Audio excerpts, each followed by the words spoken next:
Um, Good afternoon, and thank you for joining today's webinar. And welcome to this IES webinar that is being run in collaboration with the Society for the Environment as part of their Spotlight series, Exploring Professional Registrations. My name is Rhiannon, and I am the Education and Professional Development Officer here at the IES. I'm going to start the webinar by giving an overview of the IES's professional registrations and the routes that we have to achieving them, focusing a little more on the Registered Environmental Practitioner, or the REnvP. We will then be joined by Luke Martin, who has recently achieved REnvP himself, and he will talk about his motivations for pursuing REnvP and his experiences of the process. As always, there'll be time for questions towards the end, and feel free to use the Q&A button in the middle of your screen, or in the middle of the bottom of your screen, sorry, for sending us your questions over the course of the webinar so that we can answer them at the end. So I'm going to start with a little bit of an introduction to professional registrations. These are qualifications that demonstrate your skills, knowledge, and competence. Today, we're going to be talking about the professional registrations that are held and awarded by the Society for the Environment, or SocEnv. And these are the Chartered Environmentalist, the Registered Environmental Practitioner, and the Registered Environmental Technician.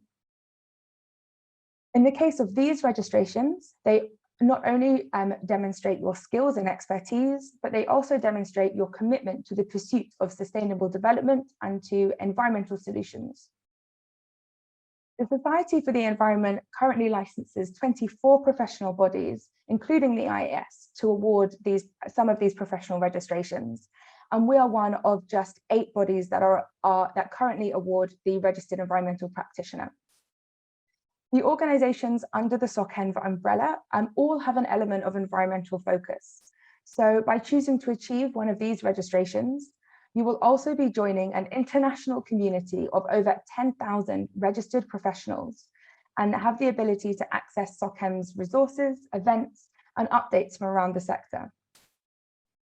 SocEnv are in a unique position. They bring together a range of disciplines and sectors to reflect the multidisciplinary practice of the environmental professionals. So a little bit more about the REnvP. This is the newest professional registration, and it was launched just in January this year. It is like the others, it's a proof of the quality of your skills, and it sits sort of halfway between the REnvTech and the SocEnv. It can either be a qualification in its own right, or people might choose to see it as a stepping stone towards Chartered Environmentalists. And it's a great way of demonstrating your skills and your commitment to the environment. Like the other registrations, it is also a peer-reviewed process, meaning that you will be assessed by other REnvPs or Chartered Environmentalists. And by achieving this, it evidences your ongoing learning as well, that you continue to seek out professional development and develop yourself as a professional.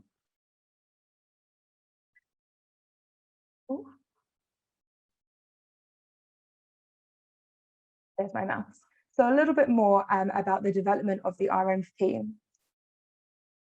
We'll start here by looking at the 3 registrations. We'll start with the Chartered Environmentalist, which is quite well known. This is a level 7 qualification, so it's equivalent to a master's degree.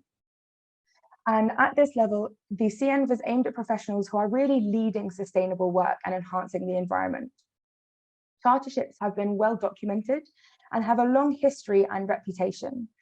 Other professional registrations are slightly newer and have therefore given opportunities for professionals to showcase their skills and abilities maybe earlier on in their careers, creating a sort of stepping stone on the way to Chartership. At the top here, we have the REnvTech, which is a level 3 qualification, equivalent to A levels. In order to apply, you should also have just over 2 years relevant professional experience. And this registration really demonstrates that you are actively supporting the sustainable management of the environment. You can see from here that there's quite a gap between sort of supporting and leading sustainable management. And so the REnvP has been developed to allow earlier career professionals to really demonstrate their abilities, perhaps on the way to becoming a more senior environmental professional, or if you have a really significant element of environment within your work, but just not at a chartered level, the REnvP can also help you demonstrate those skills. In order to apply a level 5 qualification, or you are asked to have either a level 5 qualification or to demonstrate equivalence in skills, and that is like a higher national diploma or a foundation degree. And candidates should also have 1 year's relevant professional practice. And the focus on the REnvP is how you manage sustainable management of the environment. There was a SocEnv webinar about the REnvP a few months ago, and I think it encapsulated the levels quite clearly. It said at a meeting, you might expect REnvTechs to be attending the meeting, REnvPs to be really actively contributing, and CMs would be the ones leading those meetings, just to give a bit of extra context. In order to apply for any of these registrations, you need to be a member of a professional body, and they may have slightly different requirements and expectations based on their own flavors. And here at the IES, to apply for REnvP, we would generally expect you to be an associate member or a full member of the IES. And to apply for REnvTech, you need to be either an affiliate, associate, or full member. So how do you achieve one of these registrations? It is a fundamentally reflective process, looking at your skills and your experience and mapping these against 4 areas of competencies. Within those areas, there are sort of 12 sub-competencies overall that you need to demonstrate through your application. They are really similar to the SocEnv competencies, but they've been adjusted for the expected level of candidates applying for that registration. So in section A, this is sort of the critical section that is about your knowledge of sustainability and environmental principles.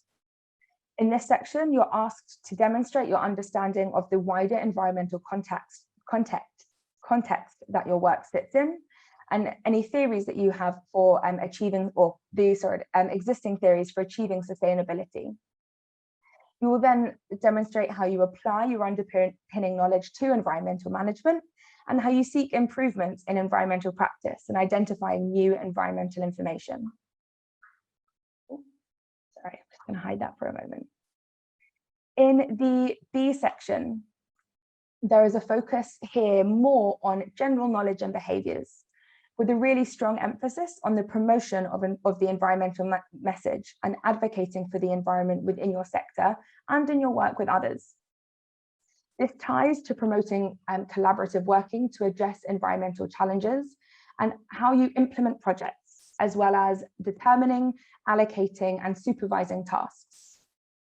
B1 for the first sort of competence in the B section for REnvTech is more about how you work autonomously and how you are an example to others in promoting sustainability. Whereas for the REnvP, the emphasis is more on that advocating for the environment and contributing towards environmental enhancements. To give you an idea, if you are thinking that you might want to achieve SocEnv one day, the competencies are similar, and the focus in the B section is really about how you lead and manage projects and teams and your role in really setting strategies. So you can see there how the leadership is brought out at, the further along you go through your career. In this B section, you will reflect on how you communicate with different audiences and how you engage with a range of stakeholders, as well as looking at how you contribute to decision-making processes and manage any conflict or negotiation situations for the achievement of common goals and, crucially, positive environmental outcomes. And the final section here in the D section, this focuses on your ability to understand your personal responsibility for the environment and its improvement, and also your own commitment to continuing professional development.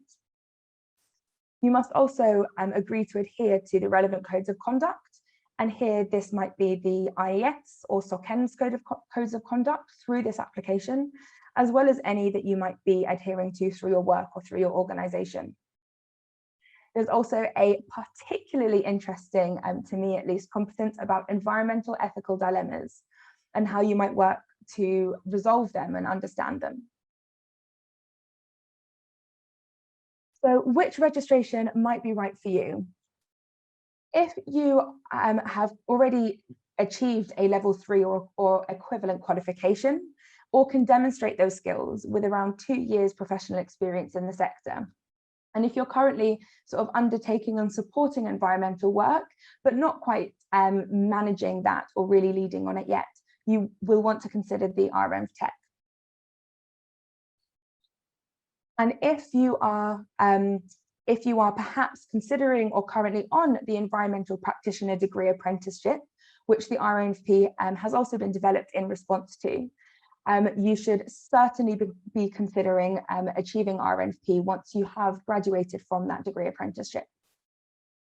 If you are an early career professional, perhaps you graduated in the last year or two and you've been working since you graduated and you've got a bachelor's degree, REnvP is certainly the registration that would be right for you.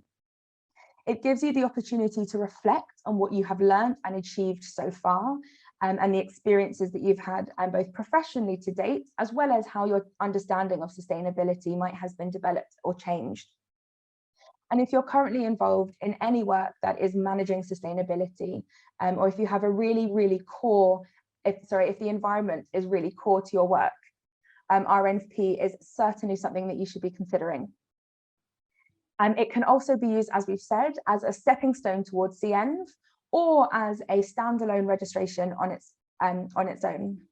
This might be especially relevant for you if you are perhaps a chartered scientist or have other professional registrations at that chartered level, but you also do a significant amount of environmental work. It's just not quite to a chartered level. The REnvP can help to really demonstrate and validate your environmental credentials, and even if they aren't at that chartered level. So with the IES, what routes do we have for achieving your professional registration? For both applications, as we've said, you need to demonstrate your competencies against four sections of competencies. For the REnvP, we've got 2 routes available for our members. You can either complete a report or undertake an interview. And for REnvTech, you just have to complete a report.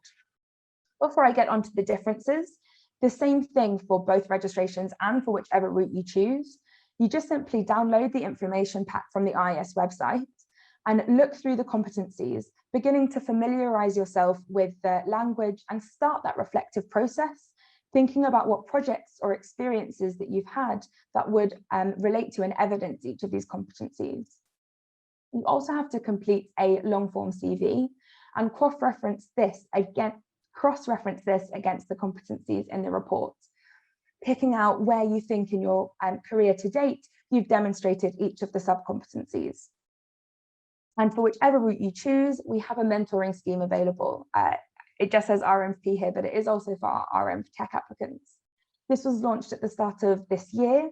It's a really tailor-made mentoring program for the IES.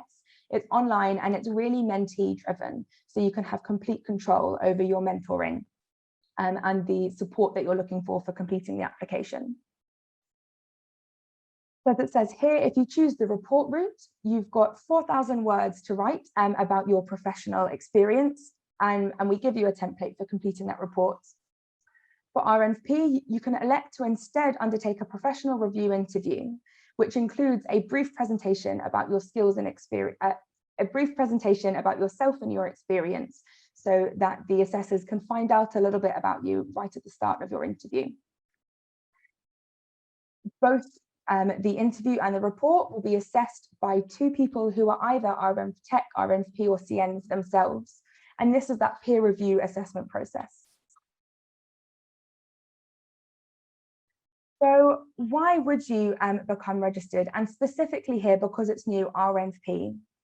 Well, it really, really helps you to stand out from the crowd, and it creates a point of difference between yourself and your fellow environmental professionals.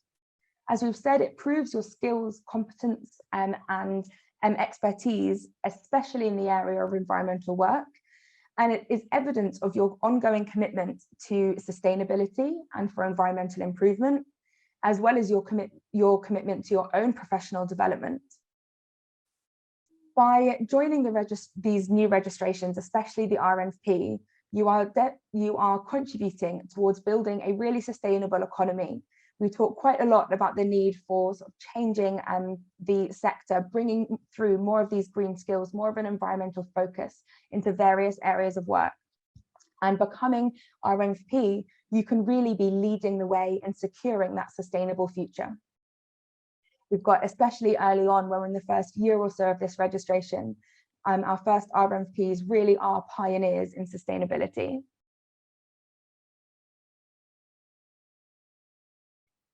So that's enough from me, and I'm going to hand over to Luke Martin, who is the IES's second Registered Environmental Practitioner. Luke has been working as an environmental consultant within the Irish environmental sector for just under 6 years, and is currently a senior member of the environmental team at ORS, a site lead at several pharmaceutical and industrial facilities, and coordinates various projects to ensure compliance with the EPA industrial emissions licenses. It's fantastic to have him here today and to talk about his experience of achieving REnvP. So without any further ado, I will stop my screen sharing and hand over to Luke. Thank you very much, Rhiannon. Just bear with me for a second here. I'm going to share my screen myself.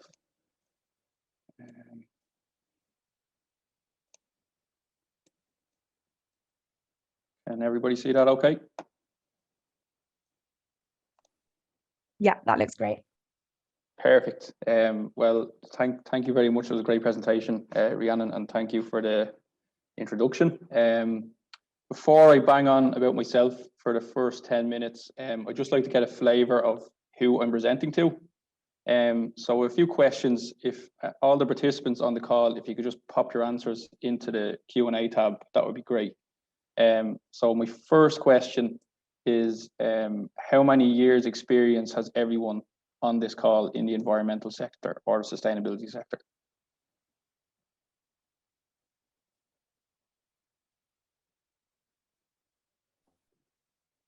Looks like we have a couple 3, 5, 10, lots of 3. Great, thanks, Catherine. No problem. Thank you very much. Okay, so my next question is anybody on the call currently affiliated with a professional body already?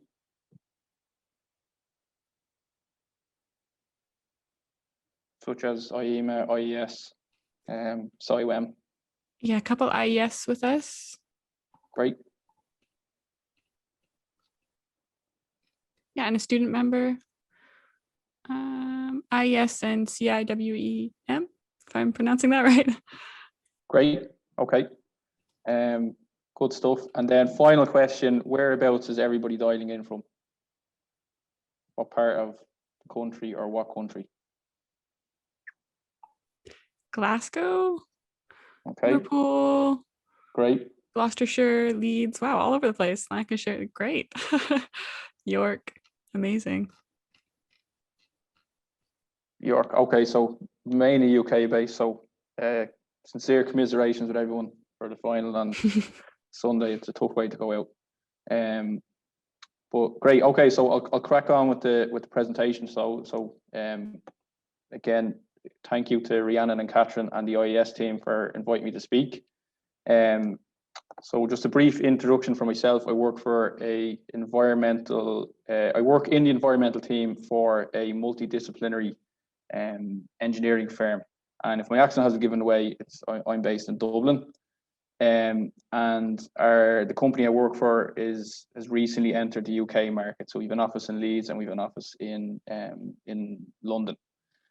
So today I'm basically going to cover 3 separate topics. I'm going to discuss why I decided to pursue the REnvP registration, how I think the REnvP will benefit my career, and I want to then outline my experience during the application process itself. So I've included this little graphic here. So if anyone is late joined the call, I'll assure you that you're not in the wrong webinar. It's not a data science one. I just found this as a useful analogy to take you through my career. So you've just got our data, information, knowledge, and wisdom.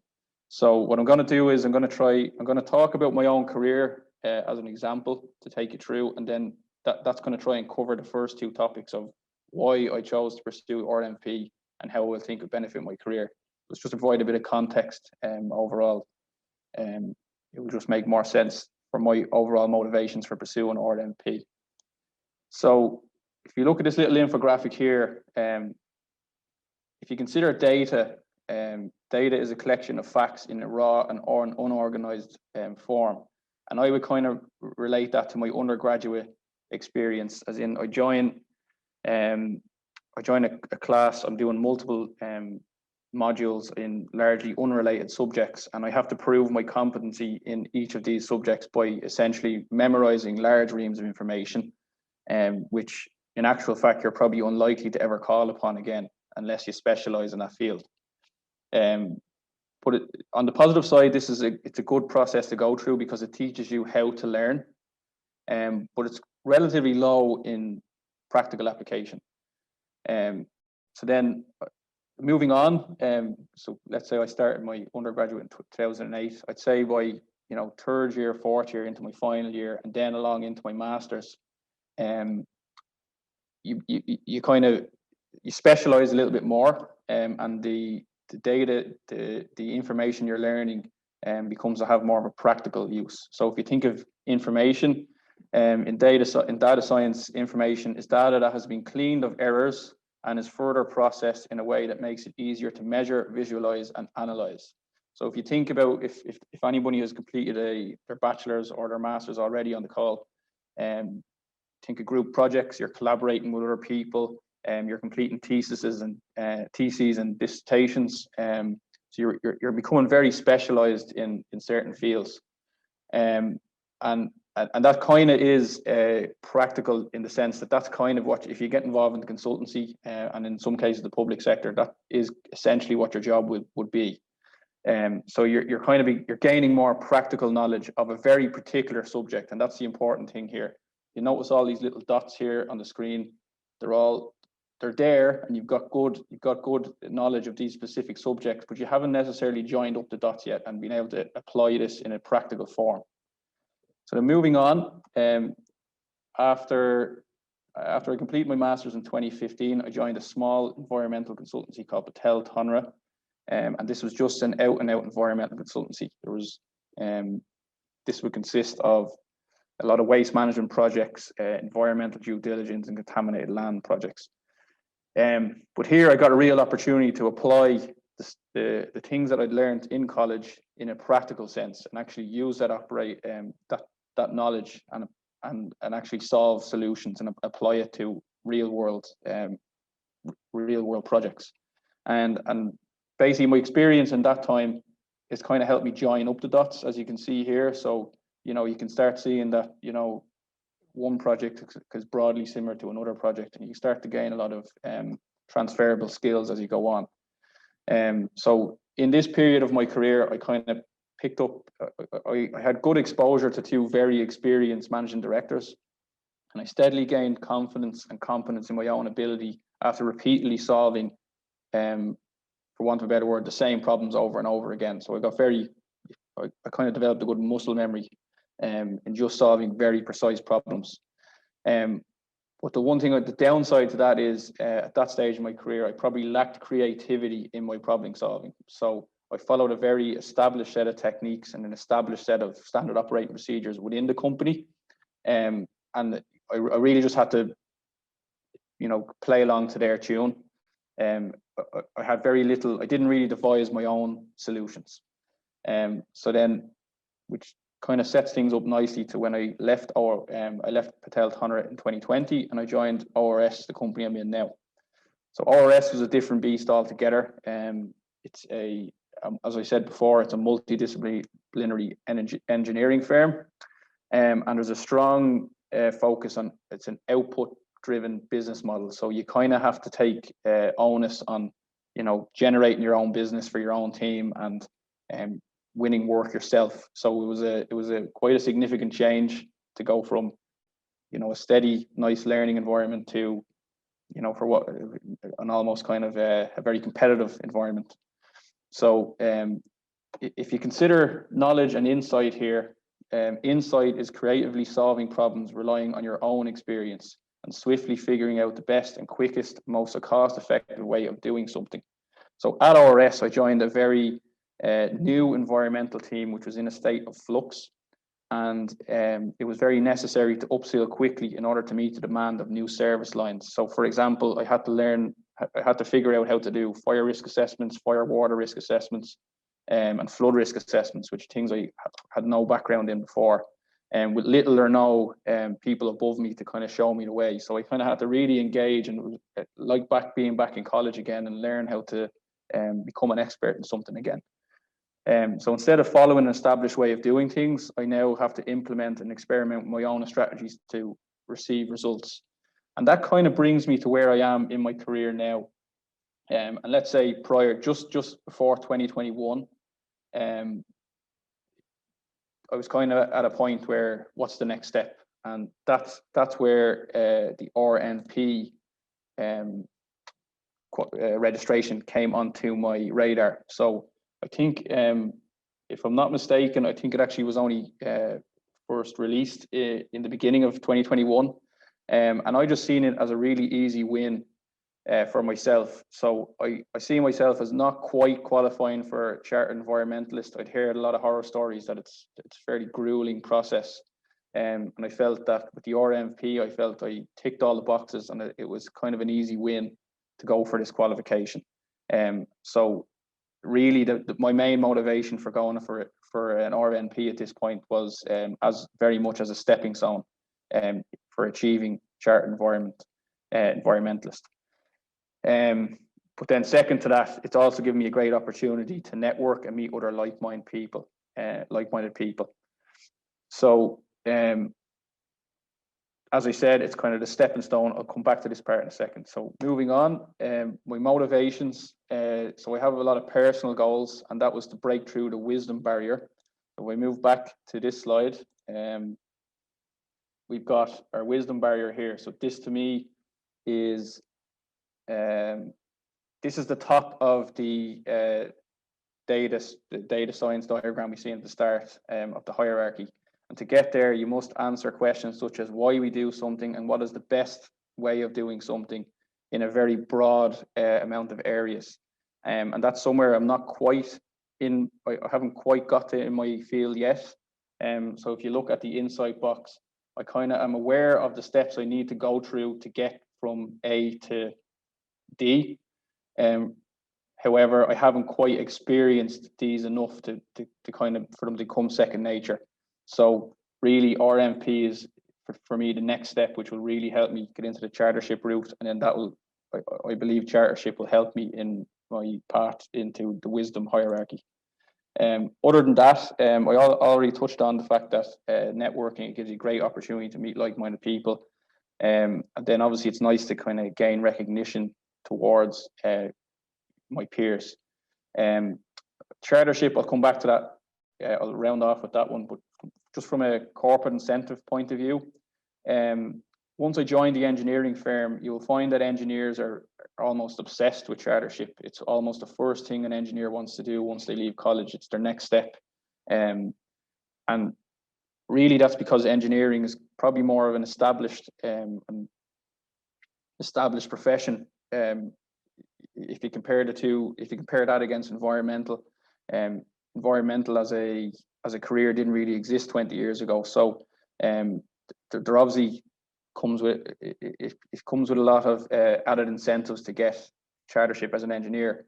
But when you join an engineering firm, you realize the value of it, and everybody is constantly pushing to gain chartership in their own respective fields. So that really kind of turned my head into pursuing chartership when I joined RS.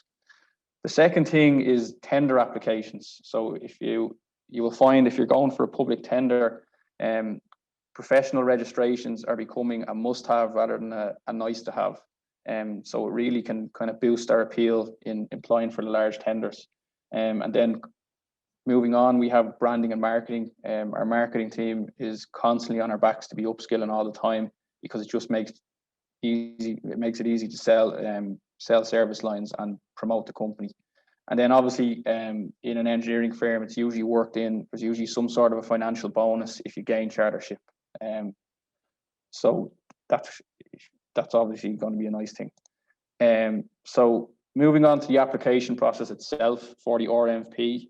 So I actually, in January in 2021, I took advantage of a bit of a quiet period just after Christmas to really look into first of all, the professional registration with the IES, and then also the REnvP qualification. So I kind of took on applying for both.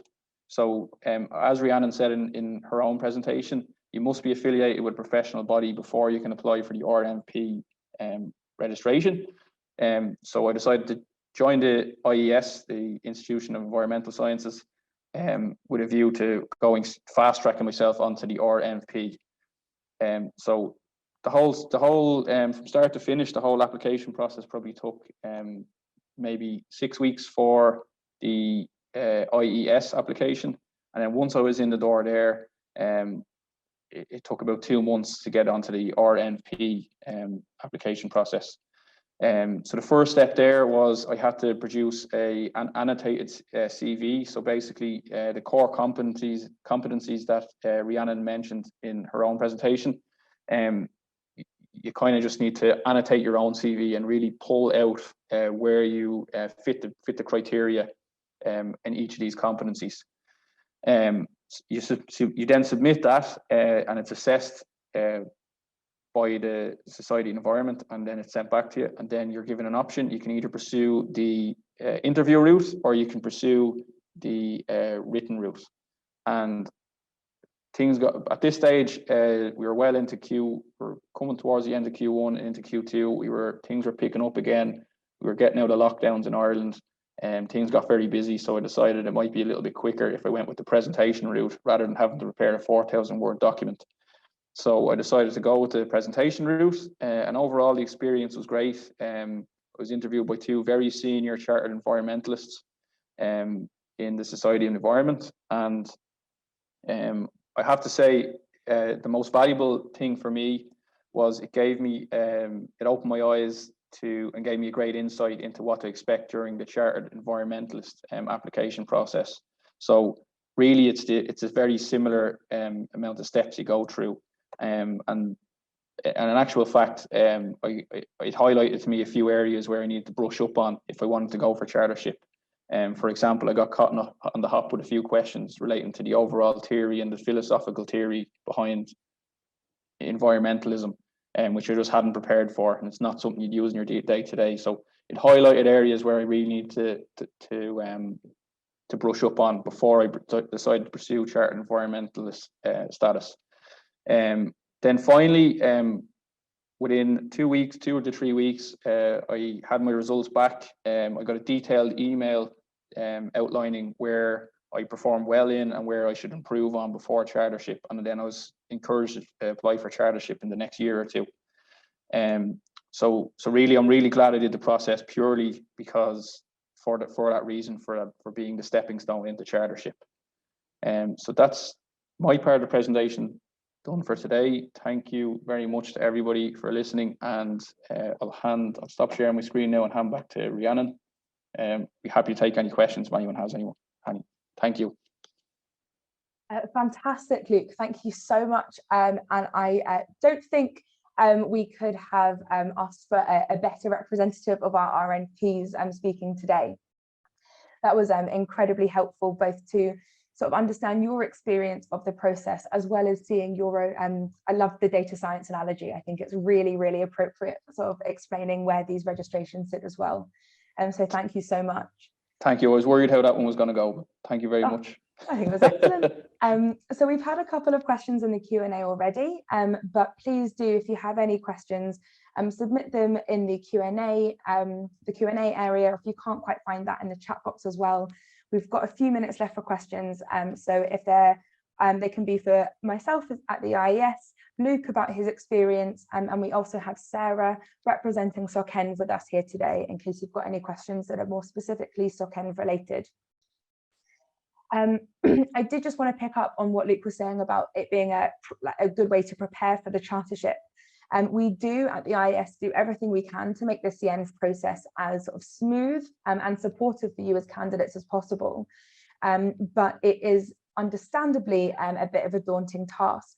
And in terms of preparing for that chartered environmentalist application, because it's such a reflective process and professional registrations are quite a unique thing, being able to go through the REnvP process beforehand, get to grips with the sort of reflective and critical and analytical style of really looking back over your skills, and also experiencing what that peer review process might be like is an excellent way to prepare for your SocEnv. And especially to see that we've got some student members or recent graduates on the call today. It's so fantastic to see that you're already thinking about your professional registration, the next steps in your career. This means that while you are undergoing sort of maybe your first graduate role or your entry into the environmental profession, you will already be thinking about those competencies, the work that you're doing, and how those might relate to them, how you can apply them for your REnvP application. I've just got distracted by the lights going off on Luke there, and how you might be able to apply those things to your work. So it's never too early really to start applying and start thinking about applying. So that is absolutely fantastic.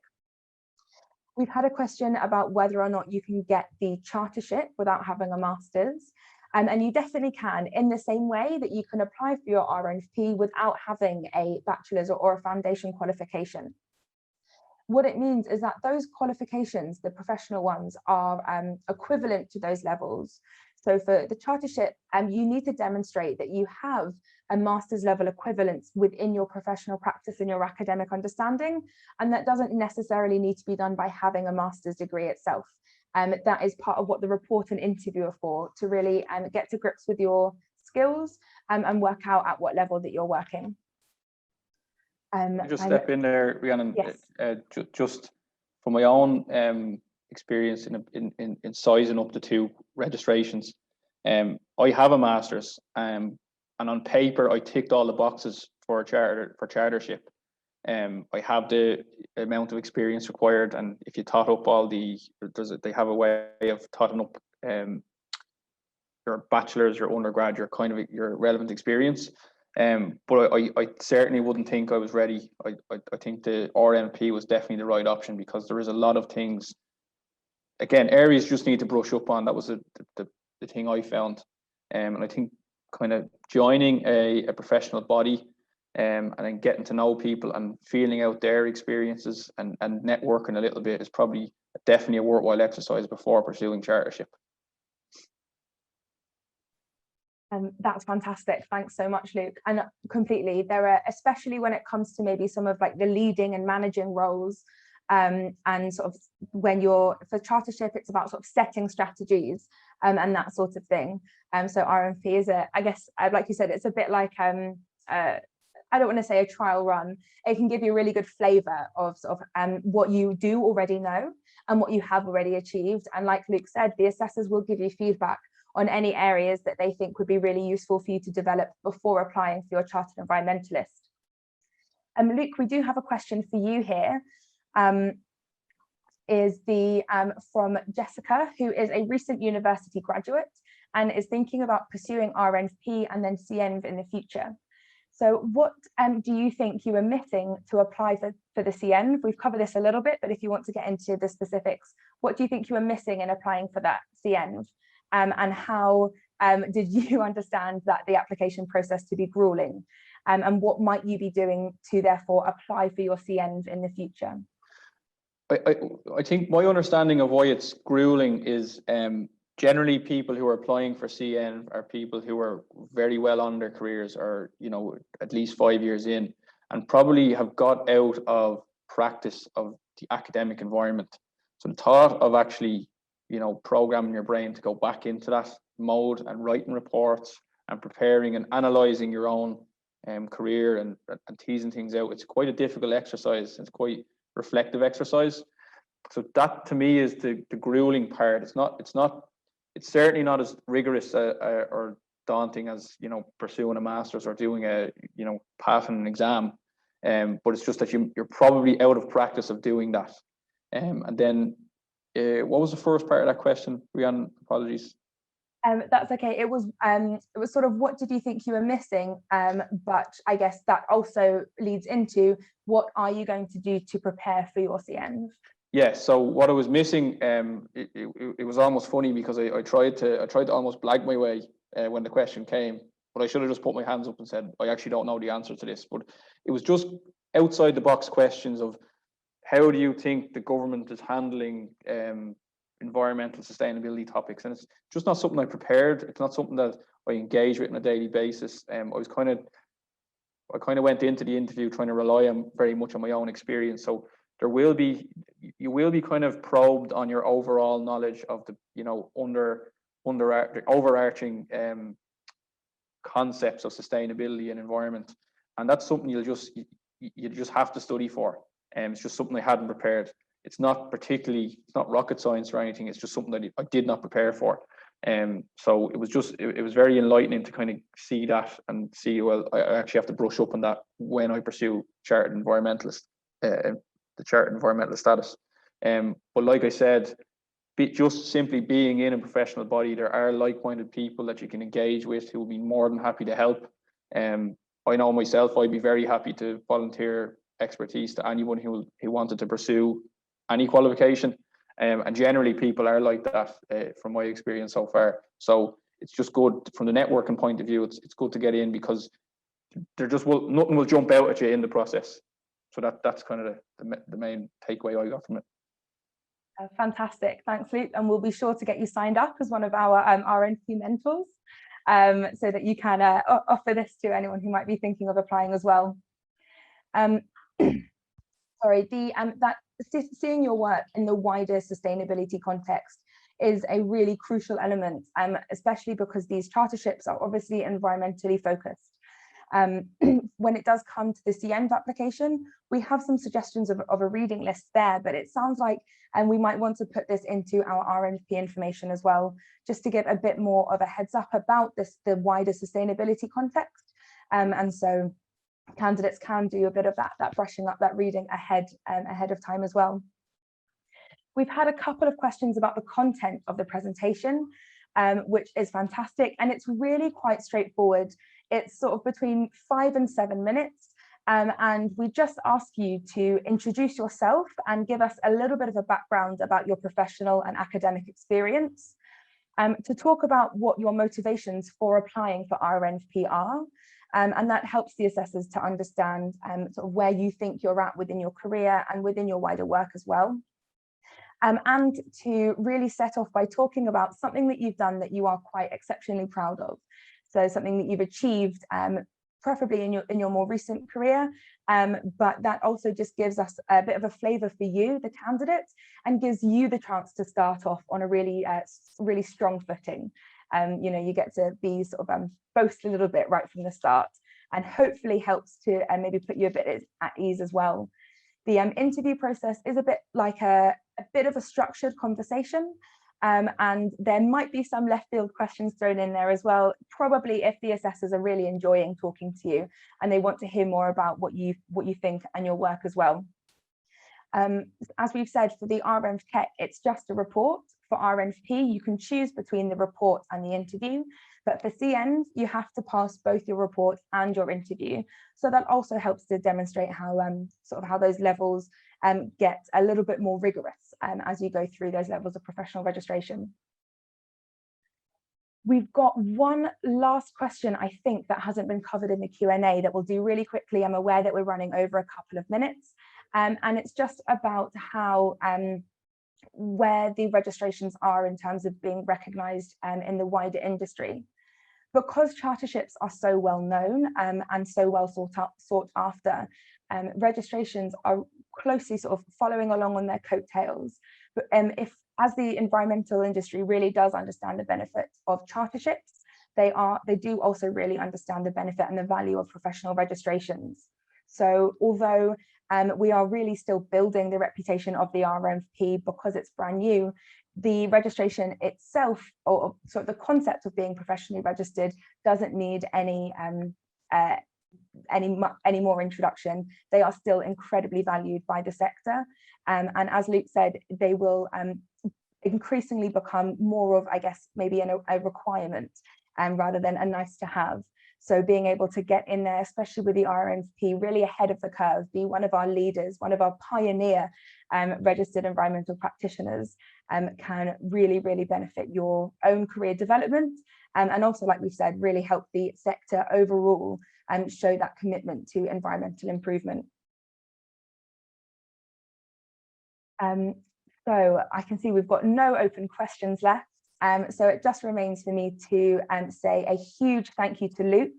And do you have any sort of last words for our attendees today? I did actually notice a question there relating directly to tenders. If I'm an anonymous attendee, I'll give a quick, very quick 1 minute answer to that if you prefer. I think the question was relating to does the REnvP hold any weight in these tenders compared to a chartership? And for me, I would say definitely yes. So if I consider the structure of my own team, I would have somebody more senior to me in the team who would be chartered. So they obviously put their chartership down, but we would generally submit CVs for our entire team that we're proposing to look after the project. So obviously it's better to have something rather than nothing. So maybe as a standalone, by itself, perhaps not, but as part of a wider team, with in there with other chartership or chartered people, there's definitely value in it. But like I said, it's pretty much a prerequisite in every tender that we've been pursuing in the last year anyway. Fantastic. Thanks, Luke. Yeah, I've missed that. So do you have any last words for our attendees, or you have really comprehensively covered the REnvP today? No, I just think it's a great opportunity. It's a very easy win. If you've got a year or two experience and you're out of college, I would say definitely go for it. Even for your own CV, if you're applying for other employers, it'll come up in conversation, go, oh, what is it? I haven't seen it before. And it gives you an opportunity to just talk about the REnvP. It's just something that will kind of stick in a potential employer's head. So I'd say it's definitely worth pursuing. It's a very easy win. It's very easy process to do as long as you tick all the boxes. So yeah, I'd be saying full steam ahead if you're thinking about applying. Fantastic. I think that is an excellent way to conclude this afternoon. So thank you, Luke, and thank you everyone for being here with us today. And the recording will be made available on our YouTube channel afterwards, so you'll be able to catch up on anything we've said today. And if you do have any questions and want to know more about these registrations, please get in touch with the IES office or with SocEnv, and we'd both be really happy to answer any questions and see how we can support you to achieving your registrations. And thank you, and I hope you will have lovely afternoons.